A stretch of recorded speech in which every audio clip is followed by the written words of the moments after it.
नमस्कार साथियों, कैसे हैं आप लोग। मुझे पूरा उम्मीद है आप लोग अच्छे होंगे, स्वस्थ होंगे, मस्त होंगे।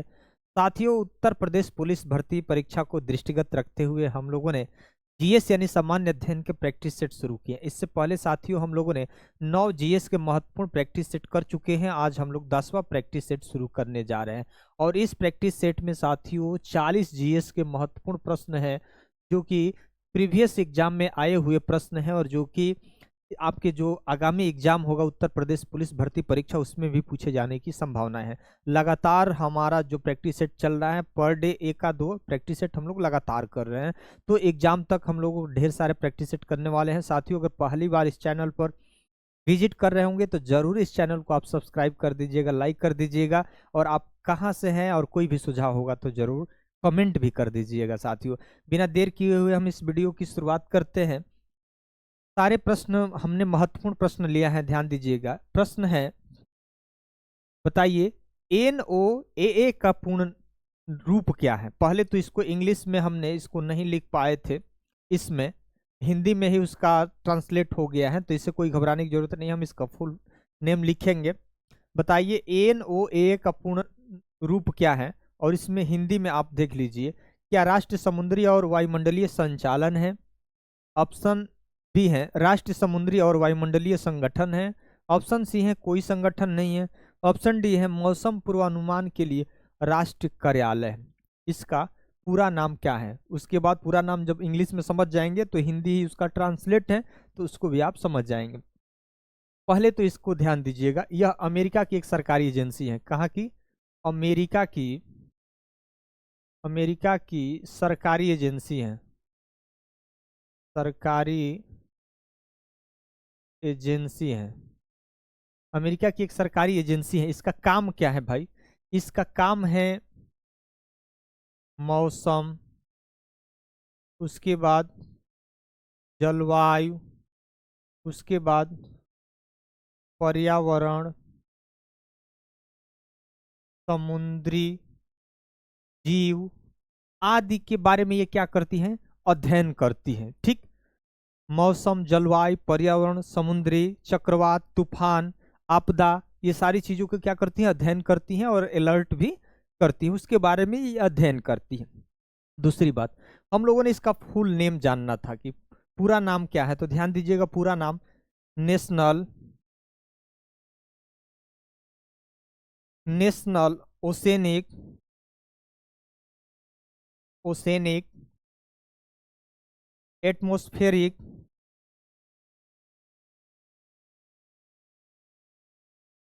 एटमॉस्फेरिक एडमिनिस्ट्रेशन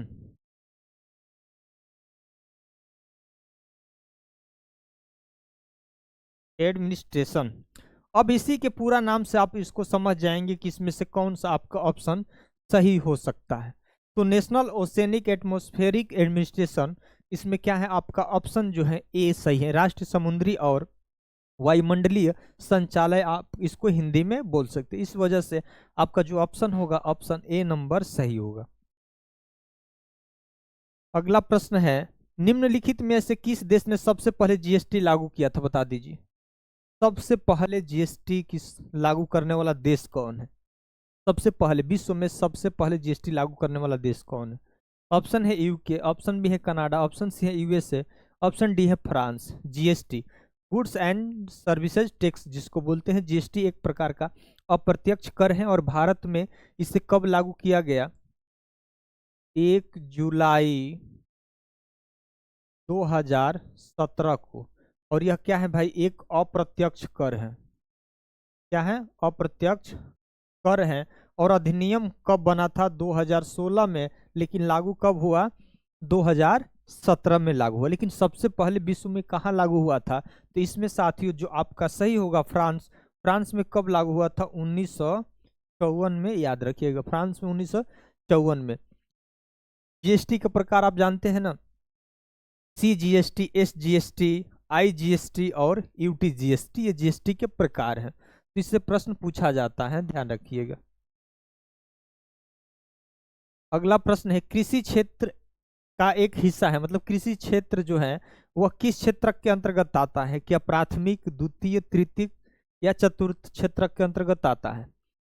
बता दीजिए। कृषि क्षेत्र, जो भी कृषि से संबंधित जो भी उत्पादन हो गया, मत्स्य पालन, डेयरी, भेड़ बकरी पालन, जितने भी आ जाते हैं, कोई भी प्रकृति द्वारा डायरेक्ट प्रदत्त जो चीजें होती हैं वह किसके अंतर्गत आती हैं? प्राथमिक क्षेत्र के अंतर्गत आती हैं, यानी प्राइमरी सेक्टर के अंतर्गत आता है। इसलिए ऑप्शन क्या हो जाएगा? ऑप्शन आपका सी सही हो जाएगा। उसमें द्वितीय क्षेत्र विनिर्माण वगैरह वाले आ जाते हैं, ठीक, याद रखिएगा। उदाहरण से ही इसके प्रश्न बनते हैं कई बार। अगला है प्रश्न, इनमें से किस क्षेत्र में हरित क्रांति की पहली लहर चली थी? हरित क्रांति, जैसे हम लोग पहले जो फसल का उत्पादन करते थे साथियों, तो पारंपरिक खाद और पारंपरिक बीज के तहत हम लोग उत्पादन करते थे, तो भाई उतनी जनसंख्या का भरण पोषण नहीं हो पाता था, ज्यादा खेत में कम उत्पादन होता था। लेकिन हम लोगों ने जब से हाइब्रिड बीजों का प्रयोग करने लगे, जब से रासायनिक उर्वरकों का प्रयोग करने लगे, उर्वरक का, तब से उत्पादन क्या हो गया? बढ़ गया। अब कम खेत में ज्यादा उत्पादन होने लगा। तो पहले ये पूछा गया है कि हरित क्रांति के जनक, पहले तो ये बता दीजिए। एस.एम. स्वामीनाथन। कौन है भैया? एस.एम. स्वामीनाथन है। हरित क्रांति के जनक कौन है? एस.एम. स्वामीनाथन है। और यह ध्यान दीजिएगा, सबसे अधिक अगर प्रभाव पड़ा तो पंजाब, ऑप्शन बी है केरल, ऑप्शन सी है पश्चिमी गुजरात, ऑप्शन डी है आपका तटीय महाराष्ट्र। तो हरित क्रांति का प्रभाव किस राज्य पे पड़ा? इसमें जो करेक्ट ऑप्शन होगा साथियों पंजाब। पंजाब के साथ अगर हरियाणा रहता तो भी सही होता। पंजाब, हरियाणा और पश्चिमी उत्तर प्रदेश। पश्चिमी उत्तर प्रदेश पर क्या हुआ? सबसे अधिक प्रभाव पड़ा था, यानी उत्पादन यहाँ पर हुई थी। लेकिन अगर यही प्रश्न पूछा जाए कि हरित क्रांति का जो प्रभाव सबसे अधिक किस फसल पर देखने को मिला, यानी सबसे अधिक उत्पादन किस फसल का होने लगा भाई हरित क्रांति, तो सबसे अगर प्रश्न आएगा तो गेहूं उत्पादन। याद रखिए, गेहूं कई बार पूछा जाता है कि हरित क्रांति में सबसे अधिक किस फसल पर प्रभाव पड़ा था, तो गेहूं उत्पादन पर सबसे अधिक प्रभाव पड़ा था, ठीक। अगला प्रश्न है, निम्नलिखित में से कौन सा कृषि आधारित उद्योग है? बता दीजिए, कृषि आधारित उद्योग कौन सा है? ऑप्शन है लोहा और इस्पात, ऑप्शन बी है एल्यूमिनियम, ऑप्शन सी है कोयला, ऑप्शन डी है चीनी। कृषि आधारित उद्योग पूछा है, कौन सही हो सकता है आपके अनुसार? इसमें साथियों आपका जो होगा ऑप्शन डी हो जाएगा, चीनी। कैसे भाई? चीनी कैसे बनता है? आपने गन्ना वगैरह देखते हैं ना, तो गन्ना भाई खेतों में उगाया जाता है, तो कृषि उत्पाद हुआ ना, कृषि आधारित गन्ना से आगे चीनी बनता है, ठीक। तो इसलिए ऑप्शन डी सही हो जाएगा। अगला प्रश्न है, राजस्व व्यय क्या है? राजस्व व्यय क्या है? ऑप्शन है ऋण चुकाने पर व्यय की गई धनराशि, नहीं। ऑप्शन बी है परिसंपत्तियों को खरीदने पर व्यय की गई धनराशि, ऑप्शन सी है सड़क के निर्माण पर व्यय की गई धनराशि, ऑप्शन डी है दिन प्रतिदिन के सरकारी कार्यों पर व्यय की गई धनराशि। तो इसमें जो करेक्ट ऑप्शन होगा साथियों, आप देख लीजिए इस सारे विकल्प को, इसमें जो आपका करेक्ट ऑप्शन होगा राजस्व व्यय क्या है, तो दिन प्रतिदिन सरकारी कार्यों पर व्यय की गई धनराशि को क्या बोलते हैं? राजस्व व्यय बोलते हैं, ठीक। अगला प्रश्न है, 7 नंबर प्रश्न है, निम्नलिखित में से किसकी स्थापना हिल्टन यंग आयोग की सिफारिश पर हुई थी? बता दीजिए, हिल्टन यंग आयोग की सिफारिश पर। कई बार ये महत्वपूर्ण प्रश्न है, हिल्टन आयोग की सिफारिश। हिल्टन आयोग का गठन कब हुआ था? 1926 में हुआ था। कब हुआ था? 1926 में। और अपनी रिपोर्ट कब दी थी भाई? रिपोर्ट जो भी दिया, डेट की कोई मतलब नहीं है, लेकिन हिल्टन आयोग का गठन कब हुआ? 1926 में हुआ। लेकिन इसी के आधार पर स्थापना किसकी होती है बताइए? ये एसबीआई है, ये आरबीआई है, ये सेबी है और ये नाबार्ड है। क्या है? नाबार्ड है, बता दीजिए, नाबार्ड। अब इसमें हिल्टन आयोग का गठन 1926 में होता है और इन्हीं के आधार पर किसकी स्थापना होती है? आरबीआई की। किसकी? आरबीआई, यानी रिजर्व बैंक ऑफ इंडिया, यानी भारतीय रिजर्व बैंक ऑफ इंडिया की क्या होती है? स्थापना होती है। हिल्टन आयोग की सिफारिश पर किसका स्थापना होता है? RBI, reserve bank of India. इसी को भारत का केंद्रीय बैंक भी कहा जाता है, या बैंकों का बैंक भी कहा जाता है। आरबीआई की स्थापना होती है, कब होती है आरबीआई की स्थापना?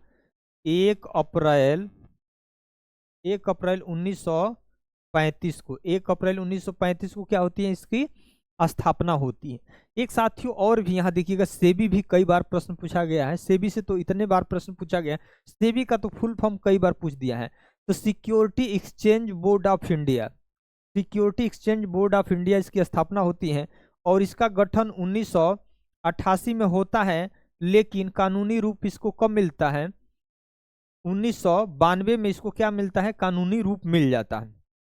नाबार्ड की स्थापना कब होती है भाई, 1982 में होती है। नाबार्ड बैंक की स्थापना कब होती है, 1982 में। और यह कौन सी समिति है, सीयू रामन समिति, याद रखिए ना, सीयू रामन समिति की सिफारिश पर नाबार्ड बैंक की स्थापना होती है, ध्यान रखिएगा, ये भी प्रश्न पूछा गया है। एसबीआई, एसबीआई को पहले क्या कहा जाता था, इंपीरियल बैंक ऑफ इंडिया कहा जाता था, इंपीरियल बैंक ऑफ इंडिया। और इंपीरियल बैंक ऑफ इंडिया का नाम क्या कर दिया गया, एसबीआई। और इसकी एसबीआई कब किया गया, 1 जुलाई 1955 को, 1 जुलाई 1955 को कर दिया। और ये साथियों देखिए, ये सारे महत्वपूर्ण हैं, जो भी हमने आपको सन बताए हैं, डेट बताए हैं, समिति बताए हैं ना, अगर आप इसको तैयार कर लेते हैं ना, तो कहीं ना कहीं से प्रश्न देखने को मिल जाएगा। ये नहीं कि हमने जो ये लिख दिया और ये जो ऑप्शन बता दिए वही प्रश्न है, ये भी नहीं, गलती करना है। हमने जो डेट बताया है उसको याद रखना है, जो समिति बताए हैं उसको भी आपको याद रखना है, ठीक। अगला प्रश्न है 8 नंबर प्रश्न, चांग नृत्य किस राज्य से संबंधित है, बता दीजिए। चांग नृत्य किस राज्य से संबंधित है, ऑप्शन ए है त्रिपुरा, ऑप्शन बी है राजस्थान, ऑप्शन सी है आपका बिहार, ऑप्शन डी है गोवा। चांग नृत्य, चांग नृत्य का संबंध किस राज्य से है, तो चांग नृत्य का संबंध आपका राजस्थान से है, ऑप्शन बी सही हो जाएगा। ये होली के त्योहारों पर यह नृत्य किया जाता है। अगला प्रश्न है, यह कार्यक्रम ईसा मसीह के पुनर्जन्म के उत्सव में मनाया जाता है। कौन सा ऐसा है भाई उत्सव जो ईसा मसीह के पुनर्जन्म के उत्सव में मनाया जाता है, और इस कार्यक्रम का क्या नाम दिया गया, पुनर्जन्म। एक तो उनको सूली पर चढ़ाया गया है, उसको किस नाम से जानते हैं, पुनर्जन्म वाले किस नाम से जानते हैं, ठीक। और उनका जब जन्म हुआ था उसको हम लोग किस नाम से जानते हैं, इसके बारे में भी बताना है। तो पुनर्जन्म है ना, ऑप्शन है क्रिसमस मनाते हैं क्या, ऑप्शन बी है ईस्टर मनाते हैं क्या, ऑप्शन सी है गुड फ्राइडे मनाते हैं क्या, ऑप्शन डी है पवित्र गुरुवार मनाते हैं क्या, क्या मनाते हैं पुनर्जन्म के उत्सव के बारे में। इसमें जो साथियों करेक्ट ऑप्शन हो जाएगा ऑप्शन बी हो जाएगा, ईस्टर। और क्रिसमस क्या है भाई, ईसा मसीह के जन्म, ईसा मसीह के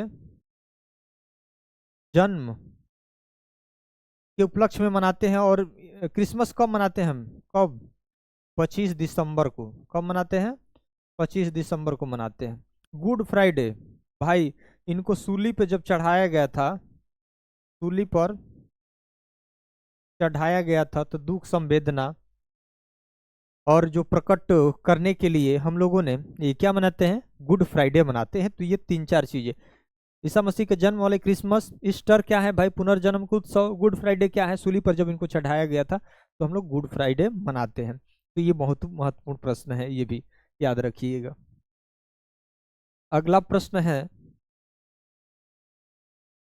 10 नंबर, दिव्यज्योर के प्रकाश के किस रंग की तरंग दैर्घ्य न्यूनतम होती है। दिव्यज्योर मतलब प्रकाश में कुल कितने रंग होते हैं भाई, 7 रंग होते हैं। कौन 7, 1 2 3 4 5 6 7, 7 होते हैं ना। बैनी आपी नाला जिसको बोलते हैं, हम लोग हिंदी में बोलते थे, ठीक है, बैनी आपी नाला, ठीक। अब तरंग दैर्घ्य क्या पूछा है, न्यूनतम पूछा है ना। ऑप्शन ए है पीला, ऑप्शन बी है बैंगनी, ऑप्शन सी है हरा, ऑप्शन डी है आपका लाल। तो बता दीजिए तरंग दैर्घ्य किस कलर का सबसे कम होता है, और कम के साथ साथ हम अधिक भी जानेंगे। तो सबसे कम पूछा है, तो इसमें क्या हो जाएगा, बैंगनी का सबसे क्या होता है, कम होता है। और सबसे ज्यादा किसका होता है, ज्यादा किसका होता है, लाल का होगा, लाल का। लेकिन अगर यहीं से एक और प्रश्न बन जाता है, प्रकीर्णन से बनता है, तो सबसे अधिक प्रकीर्णन किसका होता है, तो प्रकीर्णन इसका अधिक होगा। प्रकीर्णन किसका होगा, प्रकीर्णन सबसे अधिक बैंगनी का होगा। और सबसे कम किसका होगा भाई, प्रकीर्णन, प्रकीर्णन अगर पूछे प्रकीर्णन, तो सबसे कम किसका होगा, लाल का होगा। तो तरंगदैर्घ्य और प्रकीर्णन एक दूसरे के क्या होते हैं, अपोजिट होते हैं, तो यहाँ ध्यान दीजिएगा। बैगनी का तरंगदैर्घ्य सबसे कम तो प्रकीर्णन क्या होगा, ज्यादा। लाल का तरंगदैर्घ्य सबसे ज्यादा तो प्रकीर्णन क्या होगा, कम होगा। इसको भी आपको याद रखना है, ठीक। प्राथमिक रंग आपको पता होगा ना, प्राथमिक रंग कौन है, जरूर कमेंट कर दीजिएगा। किसी तरंग की आवृत्ति उसके किसके व्युत्क्रम होती है, किसी तरंग की आवृत्ति बता दीजिए किसके व्युत्क्रम होती है। ऑप्शन है गति, ऑप्शन बी है तरंगदैर्घ्य, ऑप्शन सी है आवर्तकाल, ऑप्शन डी है आपका आयाम। तो किसी भी तरंग की आवृत्ति किसके व्युत्क्रम होती है, तो ऑप्शन आपका सी हो जाएगा आवर्तकाल। आप लोग 9th में भी पढ़े हैं, आवर्तकाल की क्या होती है, उल्टा होती है। अगला प्रश्न है, निम्नलिखित में से किस में गैस में किस निम्नलिखित में से किस में गैस में द्रव परिक्षेपित द्रव की छोटी छोटी बूंदे या ठोस कण के रूप में होती है, किसमें। ऑप्शन है फोम, ऑप्शन बी है एरोसॉल, ऑप्शन सी है जेल, ऑप्शन डी है वाष्प। यानी कभी आपने धुआं देखे होंगे, धूल कण देखे होते हैं, उसमें जो है ना जल वाष्प की सबसे छोटी छोटी बूंदे वह क्या करती है, उसी में तैरती रहती है। सबसे छोटी छोटी बूंदे ठोस आकार की होती हैं, वो तैरती रहती है धूल में, डस्ट में, किसी में भी।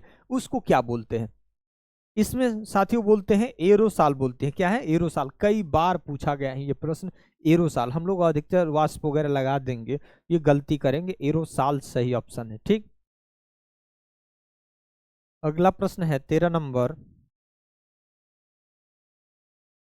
पीट कोयले में कार्बन, पीट कोयला जो होता है, कार्बन की मात्रा क्या अधिक होती है कि कम, यही पूछा है। पीट कोयले में यहाँ क्या भरा जाएगा और यहाँ क्या भरा जाएगा। यहाँ अगर मान के निम्न भरते हैं, यहाँ उच्च भरते हैं, यहाँ उच्च भरते हैं, यहाँ निम्न भरते हैं, यहाँ निम्न भरते हैं, यहाँ निम्न या उच्च भरते हैं, क्या भरते हैं।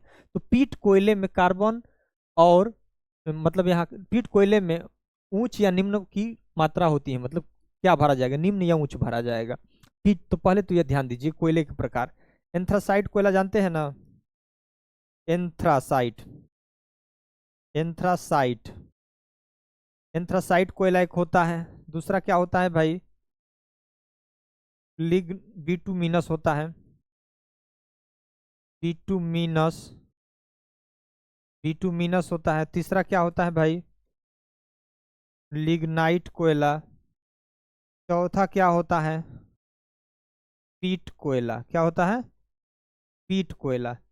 और सबसे कम कार्बन की मात्रा, जिस कोयले में सबसे कम कार्बन की मात्रा होगी वह धुआं अधिक देगा, कम उसमें ज्वाला होगी, ठीक। लेकिन ये कोयला है ना, इसमें जो कार्बन की मात्रा होती है 90 से 95% होती है। और यह क्या होता है, यह आग जो बनाता है बहुत ज्वलनशील होता है, इसमें धुएं की मात्रा नहीं होती है, इसमें 90 से 95% क्या होता है, कार्बन होता है। ये सबसे शुद्धतम कोयला का रूप माना जाता है। सबसे खराब कौन होगा भाई, पीट कोयला जो आप देख रहे हैं। उससे कम बिटुमिनस होता है, उससे कम लिग्नाइट, और पीट सबसे खराब क्वालिटी का कोयला होता है। एंथ्रासाइट कोयला को आप जानते हैं सबसे अधिक 90 से 95% इसमें क्या होता है, कार्बन की मात्रा होता है, अच्छा क्वालिटी का होता है। अब पूछा है भाई पीट, तो पीट क्या होगा भाई, कोयले में क्या होगा भाई, निम्न कार्बन होगा। क्या होगा, निम्न कार्बन होगा और उच्च नमी होगी। क्या होगी, उच्च नमी होगी। अगर नमी होगी तो जलेगा भी नहीं भाई, उच्च नमी होगी। यानी मान लीजिए पानी का मात्रा, जल वाष्प की मात्रा अधिक होगी तो की मात्रा होती है, तो किस कोयले में, पीट वाले कोयले में। तो पीट का ही उदाहरण पूछा है ना, तो इसमें क्या हो जाएगा, ऑप्शन ए सही होगा, निम्न होगा और उच्च होगा। यानी कोयले में कार्बन की मात्रा निम्न होगी और नमी उच्च होगी, इस वजह से ये सही है। अब ये कोयले का प्रकार है भाई, याद रखिएगा, एंथ्रासाइट, बिटुमिनस, लिग्नाइट और पीट कोयला। प्रश्न पूछा जा सकता है कि सबसे शुद्ध रूप कोयले का कौन सा है, तो एंथ्रासाइट। सबसे खराब क्वालिटी का कौन है, तो आप देख सकते हैं भाई सबसे खराब क्वालिटी का वही होगा जिसमें कार्बन की मात्रा कम होगी, ठीक। अगला प्रश्न है, आज का जो महत्वपूर्ण प्रश्न हमने लिया है भाई, इसमें देखिए पहले तो मैचिंग वाले प्रश्न है। ये 1 2 3 4 ABCD मैचिंग करना होता है आपको। पहले तो यह ध्यान दीजिएगा भाई, डिटर्जेंट मतलब आप सर्फ वगैरह का यूज करते होंगे तो झाग वो बनता है ना, तो हम लोग इसको कैसे मिला सकते हैं, दूध में भी तो झाग होता है ना, तो इससे मिला देते हैं। पीला इसमें क्या दिख रहा है भाई, पीला हल्दी वगैरह, हल्दी से इसका संबंध हो सकता है ना। पपीते के बीज काली मिर्च की तरह दिखता है ना। और बाकी अर्जिमिनो बीज क्या है भाई, सरसों का तेल। तो मिला लीजिए इसमें। इसमें क्या हो जाए, ए का आपका डी होगा। ए का डी किसमें सही है, ए का डी इसमें नहीं है तो काट दीजिए, ए का डी इसमें नहीं है तो काट दीजिए। ठीक, ए का डी, नहीं नहीं, ए का डी उस तरह से नहीं होगा। यहाँ पूछा है ना, पहले क्या दिया है, आई दिया है ना, तो आई का क्या होगा, डी। तो आई का डी, चलिए आई का डी सही है, ठीक है, आई का डी। उसके बाद दूसरा का सी सही है, दूसरा का सी सही है। उसके बाद तीसरा का आपका बी सही है, तीसरा का बी सही है। चौथा का ए सही है, ठीक है, इसको काट दीजिए, सही है। सब कट जाएगा, बचेगा यही बचेगा, ठीक है, याद रखिएगा। ठीक, अगला प्रश्न है, हाइड्रा जंतु जगत के निम्नलिखित में से किस संघ का उदाहरण है। हाइड्रा जंतु जगत के निम्नलिखित में से किस संघ का उदाहरण है। हाइड्रा क्या है, एक भाई बहुकोशिकीय कोशिकीय जीव है। क्या है, बहुकोशिकीय जीव है। कई बार पूछा गया है, ध्यान दीजिएगा, एक कोशिकीय जीव याद रखिएगा, एक कोशिकीय जीव का नाम याद रखिएगा। अमीबा का नाम सुने होंगे ना, अमीबा। उसके बाद पैरामीशियम, पैरामीशियम। उसके बाद आपका ईस्ट। उसके बाद यूग्लिना। उसके बाद बैक्टीरिया, बैक्टीरिया, बैक्टीरिया। ये याद रखिए, एक कोशिकीय जीव पूछा जाता है जिसमें एक कोशिकीय जीव होते हैं, और बाकी में बहुकोशिकीय में आपका हाइड्रा आ जाएगा, मनुष्य आ जाएगा, यानी गाय भैंस बकरी भेड़ पेड़ पौधे जीव जंतु पेड़ पौधे, ये लोग आ जाएंगे बहुकोशिकीय में। एक कोशिकीय वाले कई बार प्रश्न पूछा गया है, अमीबा, पैरामीशियम, ईस्ट, यूग्लिना, ये सारी चीजों से प्रश्न कई बार पूछा गया है। तो ये किस संघ के, हाइड्रा जंतु जगत निम्नलिखित में से किस संघ का उदाहरण है। ऑप्शन ए है पोरीफेरा, ऑप्शन बी है सिलेंट्रेटा, ऑप्शन सी है निमेटोडा, ऑप्शन डी है आपका प्लेटीहेल्मिन्थिज। कौन इसमें सही होगा, तो ऑप्शन है आपका सिलेंट्रेटा। सिलेंट्रेटा याद रखिएगा, ठीक, उसके अंतर्गत हाइड्रा को रखा जाता है। अगला प्रश्न है, निम्नलिखित में से कौन सी पादप जगत की सबसे प्रमुख वनस्पति है। पादप जगत की सबसे प्रमुख वनस्पति कौन सी है। ऑप्शन ए है टेरिडोफाइट, ऑप्शन बी है एंजियोस्पर्म, ऑप्शन सी है जिम्नोस्पर्म, ऑप्शन डी है आपका ब्रायोफाइट। बता दीजिए पादप जगत की सबसे प्रमुख वनस्पति कौन है। ठीक है, एक प्रकार का फूल का एक पौधा होता है।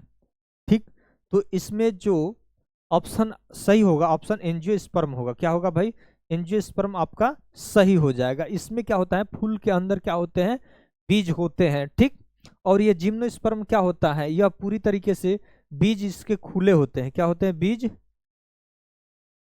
खुले होते हैं, बीज खुले होते हैं।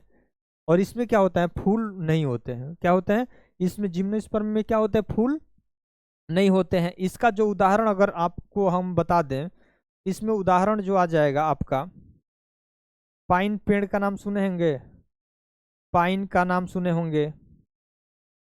पाइन के साथ और एक आध दो उदाहरण मुझे याद नहीं आ रहा है अभी। पाइन, उसके बाद चलिए जिम्नोस्पर्म, इसका ये ऑप्शन सही है। पाइन के साथ एक आध दो और उदाहरण मुझे याद आ रहा था, अभी मैं भूल रहा हूँ। ठीक है, मैं बता दूंगा। इसमें जो है पादप जगत की सबसे प्रमुख वनस्पति आपका क्या है, एंजियोस्पर्म है, याद रखिएगा। और ये जिम्नोस्पर्म क्या होता है, बीज पूरी तरह से खुले होते हैं, इसमें फूल वगैरह नहीं होता है। ये झाड़ियों के तहत ये आते हैं। ठीक, ये झाड़ी के तहत अंतर्गत आते हैं। ठीक, याद रखिएगा। पाइन के साथ और मैं एक आध उदाहरण इसको बताने का प्रयास कर रहा था, चलिए कोई बात नहीं, आ जाएगा तो बता देंगे अभी आपको। अब यहाँ देखिए, ये 17 नंबर है, ये भी मैचिंग का प्रश्न है, कई बार ये भी प्रश्न पूछा गया है साथ ही, बहुत महत्वपूर्ण प्रश्न है। कोशिका का पावर हाउस किसको बोलते हैं भाई। 1 2 3 4 है ना, ABCD है। कोशिका के पावर हाउस इसको बोलते हैं, इसका संबंध है माइटोकॉन्ड्रिया को कोशिका का पावर हाउस कहते हैं।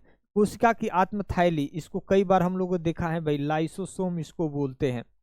उसके बाद कोशिका की रसोई क्लोरोप्लास्ट को बोलते हैं, और कोशिका का मस्तिष्क न्यूक्लियस को बोलते हैं। यही तो इसका मैचिंग है। और ये मैचिंग को हम लोग कैसे मिलाएंगे, पहले तो यह मिलाते हैं भाई। कोशिका का पावर हाउस यानी 1 का बी किस में है भाई, इसमें है नहीं, एलिमिनेट कर दो, काट दो। 1 का बी इसमें है, इसमें है, इसमें है, इसको भी काट दो। बचा अब 2, बचा 2, 1 बी। अब देखिए दूसरा का ए है, दूसरा का ए किस में है भाई, दूसरा का ए इसमें है, इसमें है, कोई बात नहीं। अब तीसरा में चलते हैं, तीसरा का डी, तीसरा का डी यानी ये सही है ना, यह नहीं है, इस वजह से आपका डी सही हो जाएगा। इसको भी आप काट दीजिए, 2 नंबर को भी काट दीजिए, यानी आपका डी ऑप्शन सही हो जाएगा। ये 4 जो प्रश्न है ना भाई, गांठ बांध को आप इसको दिमाग में नोट कर लो अभी। कोशिका का पावर हाउस किसे कहा जाता है, कोशिका की रसोई किसे कहा जाता है, कोशिका की आत्मघाती थैली किसे कहा जाता है, कोशिका का मस्तिष्क किसे कहा जाता है। कई बार प्रश्न पूछे हैं साथियों। अगला देखिए प्रश्न, निम्नलिखित में से कौन सी विटामिन सी का सबसे अच्छा स्रोत है भाई। विटामिन सी किस में होता है, ऑप्शन ए है नींबू, ऑप्शन बी है खीरा, ऑप्शन सी है आलू, ऑप्शन डी है आपका गाय का दूध। विटामिन सी जो विटामिन सी जो के लिए अच्छा स्रोत है, ऑप्शन क्या है, ऑप्शन ए नींबू में विटामिन सी मिलता है। विटामिन सी नींबू में मिलता है, इसको भी याद रखेंगे आप लोग। अगला प्रश्न है, निम्नलिखित में से कौन सा एक विषाणु जनित रोग है, बता दीजिए। विषाणु जनित रोग कौन सा है जो वायरस के कारण होता है। ऑप्शन है चिकन पॉक्स, ऑप्शन बी है काली खांसी, ऑप्शन सी है मलेरिया, ऑप्शन बी है टीबी यानी ट्यूबरकुलोसिस। बता दीजिए। तो विषाणु जनित रोग जो है आपका क्या है, चिकन पॉक्स, याद रखिएगा चिकन पॉक्स है आपका विषाणु जनित रोग। ऑप्शन ए सही हो जाएगा। अगला प्रश्न है, जैन धर्म के अंतिम तीर्थंकर कौन थे, बताइए। जैन धर्म के अंतिम तीर्थंकर पूछा है। पहले तो बता दीजिए जैन धर्म के संस्थापक कौन है भाई। जैन धर्म के संस्थापक कौन है, जैन धर्म के संस्थापक हैं भाई, आप याद रखिएगा ऋषभ देव। कौन है भाई, जैन धर्म के संस्थापक ऋषभ देव हैं। और इसमें आप याद रखिएगा 23वें और 24वें, और 24वें लास्ट होते हैं, 24वें क्या है, लास्ट है। 23वें तीर्थंकर जो है आपका पार्श्वनाथ है। क्या है, पार्श्वनाथ। कई बार पूछा जाता है कि जैन धर्म के 23वें तीर्थंकर का नाम क्या है, तो भाई पार्श्वनाथ याद रखेंगे। और जैन धर्म के 24वें यानी अंतिम तीर्थंकर कौन है, इनका नाम है महावीर। क्या है, महावीर। और ये महावीर क्या है भाई, जैन धर्म के वास्तविक, क्या है भाई, जैन धर्म के वास्तविक संस्थापक हैं, संस्थापक। और ये क्या है, यहाँ संस्थापक, और यहाँ अगर पूछे कि वास्तविक संस्थापक कौन है तो आप लगाएंगे महावीर। और सिर्फ जैन धर्म के संस्थापक पूछे तो ऋषभ देव हैं, और 23वें पूछे तो पार्श्वनाथ लगाएंगे। तो अंतिम कौन हो गए भाई, ऑप्शन ए है चंद्रप्रभा, ऑप्शन बी है ऋषभनाथ, ऑप्शन सी है वर्धमान महावीर, ऑप्शन डी है पार्श्वनाथ। तो इसमें अंतिम पूछा है ना, तो ये क्या है, वर्धमान महावीर ही आपका ऑप्शन सही हो जाएगा। अगला प्रश्न है, और महत्वपूर्ण प्रश्न है ये सारे। पाल राजवंश का संस्थापक कौन है, बता दीजिए। ऑप्शन ए है धर्मपाल, ऑप्शन बी है गोपाल, ऑप्शन बी है आपका रामपाल, ऑप्शन डी है महिपाल। बता दीजिए पाल वंश के संस्थापक कौन है, तो ऑप्शन बी हो जाएगा गोपाल। क्या हो जाएगा, गोपाल। और एक और चीज ध्यान दीजिएगा धर्मपाल से संबंधित, एक है कि आपका विक्रमशिला विश्वविद्यालय, विक्रमशिला विश्वविद्यालय की स्थापना, विश्वविद्यालय के संस्थापक कौन है, विक्रमशिला विश्वविद्यालय के संस्थापक कौन है यार, धर्मपाल। याद रखिएगा कौन, धर्मपाल। विक्रमशिला विश्वविद्यालय के संस्थापक कौन है, धर्मपाल है, याद रखिएगा। और पाल वंश के संस्थापक कौन है, गोपाल। अगला प्रश्न है और महत्वपूर्ण प्रश्न है, निम्नलिखित में से किसने सल्तनत काल के दो मूल सिक्के कौन कौन, चांदी का टंका, तांबे का जीतल चलवाया था, बता दीजिए कौन है। ऑप्शन है अलाउद्दीन खिलजी, ऑप्शन बी है इब्राहिम लोदी, ऑप्शन सी है इल्तुतमिश, ऑप्शन डी है कुतुबुद्दीन ऐबक, और ये दिल्ली सल्तनत की बात कर रहा है। इसमें कौन है चांदी का टक और तांबे का जीतल जो चलाया था? इसमें जो करेक्ट ऑप्शन होगा साथियों आपका इल्तुतमिश जी थे। कौन? इल्तुतमिश चलाए थे। ठीक, अगला प्रश्न और महत्वपूर्ण प्रश्न है सारे यहाँ देखिए, शेर शाह सूरी द्वारा जारी किया गया चांदी का सिक्का क्या कहलाया? शेर शाह सूरी द्वारा जारी किया गया चांदी के सिक्के का को क्या कहा जाता है? ऑप्शन ए है दिनार, ऑप्शन बी है रुपया, ऑप्शन सी है टंका, ऑप्शन डी है आपका मोहर। तो भाई शेर शाह सूरी द्वारा जो चलाया गया चांदी का सिक्का को क्या कहा गया भाई? रुपया कहा गया। याद रखिए क्या कहा गया? रुपया। ये गलती यहाँ करते हैं कि लोग टंका लगा देंगे, मोहर दिनार लगाएंगे, रुपया छोड़ देंगे, सोचेंगे कि चलो वर्तमान की ये बात है भाई, भारत की जो करेंसी है रुपया है, तो ये तो होगा ही नहीं। ऐसे गलती आपको नहीं करना है। अगला प्रश्न है, दिल्ली में लाल किला किसने बनाया था भाई? दिल्ली में लाल किला किसने बनाया था? ऑप्शन है शाहजहां, ऑप्शन बी है जहांगीर, ऑप्शन सी है बाबर, ऑप्शन डी है हुमायूं। तो दिल्ली में जो लाल किला जो बनाए थे उनका नाम था भाई शाहजहां। याद रखिएगा, ऑप्शन ए है आपका शाहजहां। अगला प्रश्न है, बंगाल के पहले गवर्नर जनरल कौन थे? बता दीजिए, बंगाल के पहले गवर्नर जनरल कौन थे? ऑप्शन है Lord Warren Hastings, option B है विलियम बेंटिक, ऑप्शन सी है लॉर्ड रिपन, ऑप्शन डी है जॉनसन। तो बंगाल के जो पहले गवर्नर जनरल थे वह क्या है भाई? लॉर्ड वारेन हेस्टिंग्स है। लेकिन अगर वही पूछे कि भारत के पहले वायसराय कौन थे, वायसराय अगर पूछे तो लॉर्ड कैनिंग बताएंगे। कौन? लॉर्ड कैनिंग, लॉर्ड कैनिंग बताएंगे। लेकिन वही पूछे कि बंगाल के पहले गवर्नर जनरल, तो वारेन हेस्टिंग्स आपको याद रखना है।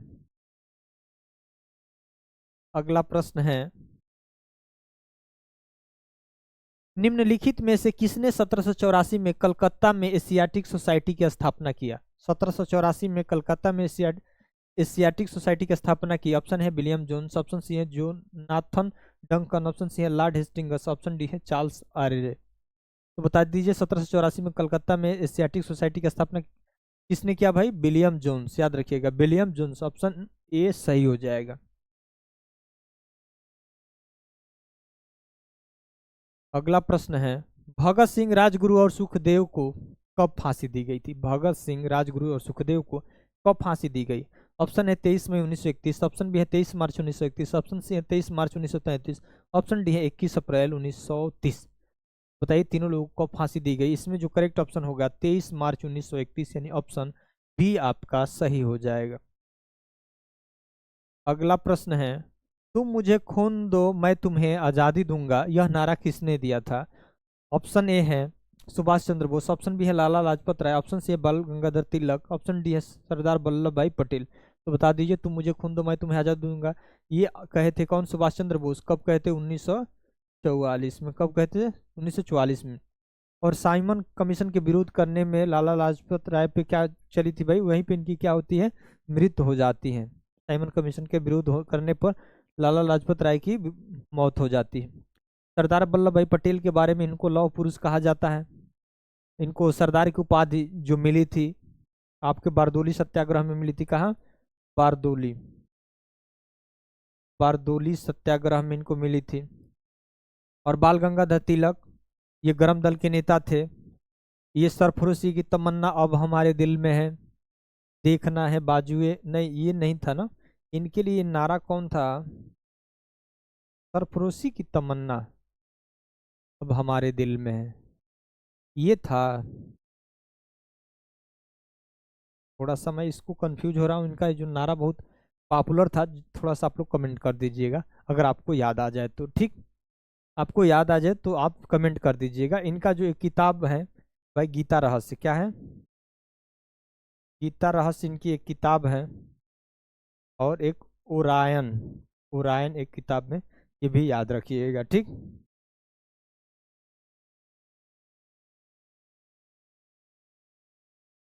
अगला है, हाँ इनका था स्वतंत्रता हमारा जन्म सिद्ध अधिकार है इसे लेकर रहूंगा। स्वतंत्रता हमारा जन्म सिद्ध अधिकार है इसे लेकर रहूंगा, बाल गंगाधर तिलक का नारा है।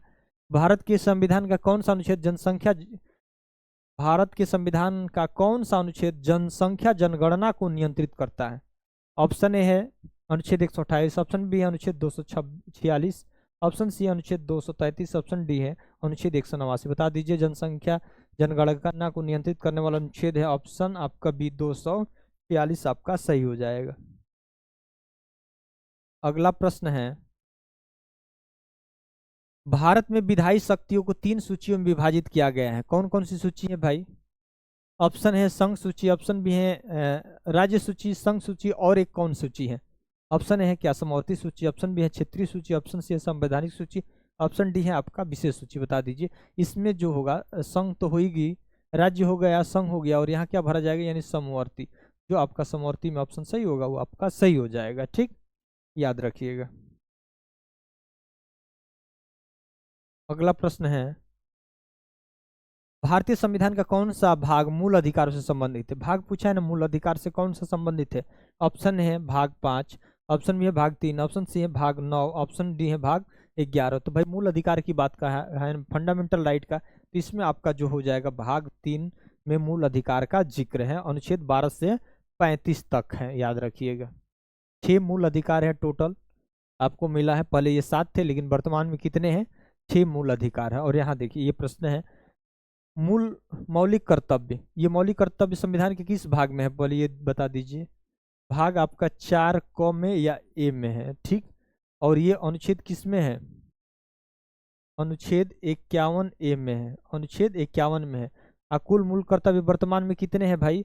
11 हैं। क्या संविधान लागू हुआ तो मूल कर्तव्य थे? तो नहीं थे। तो कब 10 जोड़े गए? जो 10 जोड़े गए थे वो 42वें संविधान संशोधन 1973 में, और एक फिर बाद में जोड़ दिया गया 80वें संविधान संशोधन 2002 में जोड़ दिए गए। तो 10 1 11, यानी वर्तमान में कुल मूल कर्तव्य कितने हो गए? 11। और किस समिति पर 10 जोड़े गए थे? सरदार स्वर्ण सिंह समिति की सिफारिश पर जोड़े गए थे। तो पूछा है कौन सा मूल कर्तव्य नहीं है? देश की रक्षा करना क्या मूल कर्तव्य है? तो बिल्कुल इसी तरह से कर्तव्य लग रहा है। ग्राम पंचायत का गठन करना दिख रहा है कि नहीं? इसको भी देख लेते। वैज्ञानिक सोच विकसित करना, ये हमारा कर्तव्य है भाई कि हमारे देश के हर नागरिक का जो दिमाग वैज्ञानिक की तरह रहे, उनके अंदर ऐसी सोच विकसित किया जाए, सोचने समझने और कुछ निर्णय लेने की उनके अंदर क्षमता विकसित किया जाए, ये भी होना चाहिए। समान भाईचारा को बढ़ावा देना चाहिए, तो ये तो हमारा सबका कर्तव्य होना चाहिए। इसमें जो आपका नहीं पूछा है ना, तो इसमें हो जाएगा ऑप्शन बी ग्राम पंचायत का गठन करना। ये अनुच्छेद किस में है भाई? ये अनुच्छेद आपका किस में है? अनुच्छेद 40 में। किस में है? अनुच्छेद 40 में। कई बार ये प्रश्न पूछा गया है। अगला प्रश्न है, दिल्ली में मुख्यमंत्री की नियुक्ति कौन करता है? बताइए। और प्रदेश में ये बहुत आसान नहीं है, बहुत बच्चे गलती भी करते हैं। अगर आपको हल्के में आप लोग याद किए होंगे कि भाई मुख्यमंत्री की नियुक्ति कौन करता है, तो आप लोग राज्यपाल लगाएंगे। लेकिन दिल्ली की बात कर रहा है ना, केंद्र शासित प्रदेश है, तो वहां पर मुख्यमंत्री की कौन नियुक्ति करता है? ऑप्शन है भारत के राष्ट्रपति, ऑप्शन बी है उपराज्यपाल, ऑप्शन सी है राज्यपाल, ऑप्शन डी है प्रधानमंत्री। अन्य स्टेट का होता तो आप राज्यपाल लगा देते, सही हो जाता। लेकिन ये दिल्ली के मुख्यमंत्री पूछा है, केंद्र शासित, तो इसमें जो आपका ए सही होगा। भारत के राष्ट्रपति जो होता है वह दिल्ली के मुख्यमंत्री की नियुक्ति करता है। अगला प्रश्न है, भारत के नियंत्रक एवं महालेखा परीक्षक सीएजी का मुख्य कार्य क्या होता है? नियंत्रक एवं महालेखा परीक्षक सीएजी का कार्य क्या होता है भाई? इसका जिक्र किस अनुच्छेद में है सीएजी का? याद रखिएगा। अनुच्छेद किस में है भाई? 148। कई बार पूछा गया है। तो यानी भारत के नियंत्रक महालेखा परीक्षक का जिक्र किस संविधान किस अनुच्छेद में है? 148 है। तो क्या करता है भाई? ये बजट बनाता है, या लेखा परीक्षण करता है, या कर लगाना होता है, या कानून बनाना होता है? तो भाई सीएजी का काम होता है लेखा परीक्षण करना। क्या करना? लेखा परीक्षण करना। अगला प्रश्न है, निम्नलिखित में से क्या अखिल भारतीय सेवाओं का हिस्सा नहीं? अखिल भारतीय सेवाओं का हिस्सा नहीं है, क्या है? ऑप्शन ए है भारतीय अभियंत्रण सेवा, ऑप्शन बी है भारतीय पुलिस सेवा, ऑप्शन सी है भारतीय वन सेवा, ऑप्शन डी है आपका भारतीय प्रशासनिक सेवा। तो बता दीजिए इसमें कौन सा नहीं है? भारतीय आईपीएस, आईएफएस और एक होता है आईएएस। तो इसमें तो 3 है, नहीं पूछा है ना, तो आपका ए नंबर सही हो जाएगा। ठीक, अगला प्रश्न है, राज्य विधानमंडल के सत्र को स्थगित करने की सलाह राज्यपाल को कौन देता है भाई? कि विधानसभा को स्थगित करना है, विधानमंडल को क्या करना है, स्थगित करना है। राज्यपाल को सलाह कौन देगा? ऑप्शन ए है मुख्यमंत्री, ऑप्शन बी है मंत्री परिषद, ऑप्शन सी विधानसभा के अध्यक्ष, ऑप्शन डी है विधानसभा के उपाध्यक्ष। तो भाई विधानमंडल को सत्र को स्थगित करने का सलाह जो राज्यपाल को देगा वह देंगे कौन? मुख्यमंत्री। याद रखिएगा, उस राज्य के क्या होंगे? मुख्यमंत्री। अगला प्रश्न है, मुख्य चुनाव आयुक्त पद का कार्यकाल कितना होता है? मुख्य चुनाव आयुक्त के पद का कार्यकाल कितना होता है? 5 वर्ष या 65 वर्ष की आयु तक। ऑप्शन बी है 5 वर्ष या 60 वर्ष की आयु तक। ऑप्शन बी है 6 वर्ष या 65 वर्ष की आयु तक। ऑप्शन डी है 6 वर्ष या 60 वर्ष की आयु तक। बता दीजिए मुख्य चुनाव आयुक्त का कार्य। इसमें जो करेक्ट ऑप्शन होगा आपका 6 वर्ष या 65 वर्ष आयु तक, यानी वह 6 वर्ष तक पद पे बना रहेगा, लेकिन हो सकता है कि मान के चलिए वह 63 वर्ष के हो गए हैं, तो यह कितने साल तक का पद पे रहेंगे? 2 ही साल तक रहेंगे, ठीक। और वह मान के चलिए 59 साल में वह पद ग्रहण करते हैं, तो वह 65 साल तक रिटायरमेंट होंगे, तो कितना हो जाएगा? 6 साल तक रहेंगे, यानी 6 साल जो भी पूरा हो जाए, इसमें 65 पूरा हो जाए या 6 साल, 6 वर्ष पूरा हो जाए, इसमें दोनों में होगा। तो ये 6 याद रखिएगा, 5 नहीं याद रखना है। 65 तो आपका होगा ही, लेकिन अब 6 वर्ष याद रखिएगा। अगला प्रश्न है, मतदान की आयु 21 वर्ष से घटाकर 18 वर्ष की संविधान संशोधन द्वारा की गई। पहले वोट देने का अधिकार हम लोगों का कितना वर्ष होता था? 21 वर्ष में हम लोग वोट देते थे, अब तो 18 वर्ष में देते हैं ना। तो क्यों देते हैं भाई? उसको संविधान में संशोधन करके घटाया गया। ऑप्शन ए है 72वां घटाया गया या संविधान संशोधन, या 61वां, ऑप्शन सी है 81वां, ऑप्शन डी है 52वां। बता दीजिए 21 से 18 वर्ष उम्र किया गया कौन सा संविधान संशोधन? 61वें संविधान संशोधन। कब? 1989 में घटाया गया। और क्या किया गया भाई? 21 वर्ष से 18 वर्ष की उम्र में अब लोग क्या करते हैं? अपना वोट देते हैं, याद रखिए। अगला प्रश्न है, 2011 की जनगणना के अनुसार भारत में सबसे कम साक्षरता वाला राज्य कौन सा है? सबसे कम पढ़े लिखे लोग किस राज्य में? ऑप्शन है बिहार, ऑप्शन बी है Tamil Nadu, option C Orissa, option D है झारखंड। 2011 की जनगणना के अनुसार सबसे कम साक्षर वाला राज्य कौन सा है? तो इसमें क्या हो जाएगा? बिहार हो जाएगा। बिहार की साक्षरता दर कितनी है? साक्षरता दर कितनी है? 61.80%। कितने? यानी 100 लोगों में 61-62 लोग क्या है? पढ़े लिखे हैं। तो सबसे अधिक अगर पूछा जाए तो सबसे अधिक कौन है भाई? सबसे अधिक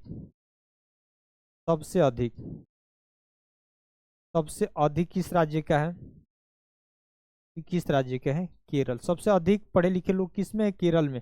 कितना? लगभग 94, यानी 95% के आसपास, 94% के आसपास लोग क्या हैं? पढ़े हैं, ठीक। अगला प्रश्न है, अगला प्रश्न और इस प्रैक्टिस सेट का अंतिम प्रश्न है। 2011 की जनगणना के अनुसार भारत में महिला साक्षरता दर सबसे अधिक किस राज्य का है? महिला साक्षरता दर या पुरुष साक्षरता दर, जो सबसे पढ़ा लिखा जो स्टेट होगा वही होगा जो अभी हमने बताया। ऑप्शन ए है महाराष्ट्र, ऑप्शन बी है हिमाचल प्रदेश, ऑप्शन सी है केरल, ऑप्शन डी है तमिलनाडु। तो महिला की भी साक्षरता दर क्या है? सबसे अधिक किसमें है?